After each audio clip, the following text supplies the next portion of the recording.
अरे यार, ये आखिरकार साल 2025 है क्या? इस 2025 ने सारी बेशर्मी की जो हदें थी, जिसको जहां तक लांघा जा सकता था, जहां तक पार किया जा सकता था, उसने अपनी सारी हदों को पार कर दिया। एक ऐसा साल जिसको हम अपने आने वाली पीढ़ी को आखिरकार क्या कहकर बताएंगे? क्या ये कहकर बताएंगे इस साल की शुरुआत हमारे देश के महाकुंभ, एक ऐसे महाकुंभ से हुई थी जो 140 सालों के बाद हुआ था, जिसको लेकर लाखों करोड़ों लोग बहुत ज्यादा खुशियां मना रहे थे। लेकिन फिर कुछ ही दिन बाद जब महाकुंभ के अंदर भगदड़ हो जाती है और उसके अंदर कई सारे लोग भगदड़ के दौरान दब कुचल कर मर जाते हैं, लापता हो जाते हैं और कई सारे लोग जख्मी हो जाते हैं। न केवल यहां पर महाकुंभ, लेकिन इस साल के अंदर अभी मात्र 6 महीने बीते हैं और इस साल ने अपनी जो औकात थी वो दिखाना शुरू कर दिया। इसने अभी 6 महीने के अंदर ही भारत के अंदर इतनी ज्यादा तबाही मचा कर रख दी है कि समझ नहीं आया आखिरकार ये साल शुभ है या अशुभ।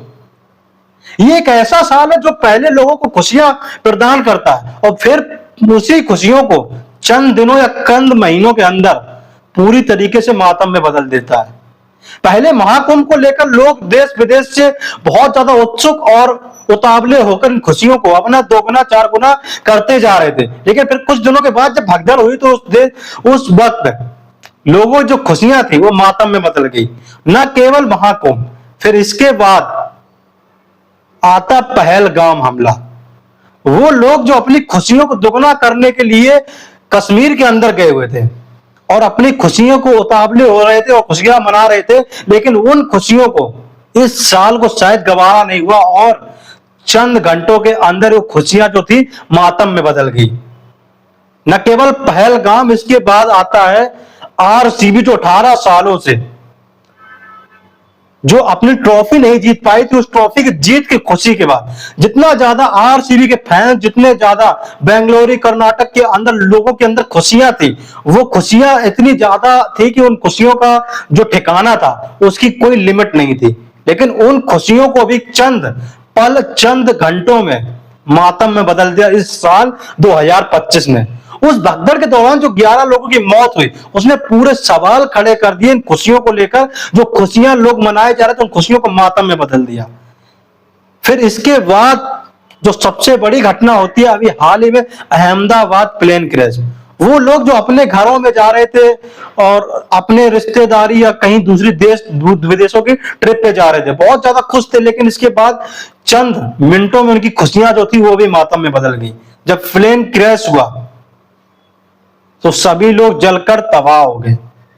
न केवल यहां पर दिल्ली भगदड़, रेलवे स्टेशन दिल्ली भगदड़ पर जो लोगों की मृत्यु हुई, वो भी बता रहे, जो लोग महाकुंभ में नहाने के लिए जा रहे थे, अपने पापों को धुलने के लिए जा रहे, अपनी खुशियां जो उनकी थी वो दोगुनी, चार गुनी, 10 गुनी थी, क्योंकि लोगों को लग रहा था 140 साल बाद जो महाकुंभ लगा है, इस साल 2025 उनके जीवन में शायद दोबारा ना आए।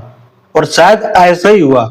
इस 2025 को उनकी खुशियां नागवार गुजरी और चंद घंटों में ऐसी भगदड़ हुई कि वहां पर मौजूद सैकड़ों की संख्या में लोग दब को चल गए। न केवल दिल्ली भगदड़ के, मुंबई लोकल ट्रेन, और इसके बाद हाल ही में अभी केदारनाथ के अंदर जो हेलीकॉप्टर जो ब्लास्ट हुआ, उसके अंदर बैठे 7 लोग पूरी तरीके से जलकर तबाह हो गए। अब समझ नहीं आता, ये एक ऐसा साल है जिसके लिए लोग खुशियां तो मनाते हैं, लेकिन उन खुशियों को शायद चंद घंटे या कुछ दिन, कुछ महीने तक ही बिता पाते हैं और इसके बाद वो पूरी तरीके से मातम में बदल जाता है। अभी इस साल के मात्र 6 महीने ही बीते हैं और अभी 6 महीने बाकी है। कितना ज्यादा, कितना कुछ देखने को मिलेगा इस साल। आप लोगों को क्या मानना है? क्या ये साल बहुत ही ज्यादा खतरनाक है? कोरोना के बाद अगर सबसे घटिया साल कोई है तो 2025 है। कमेंट में जरूर बताएं।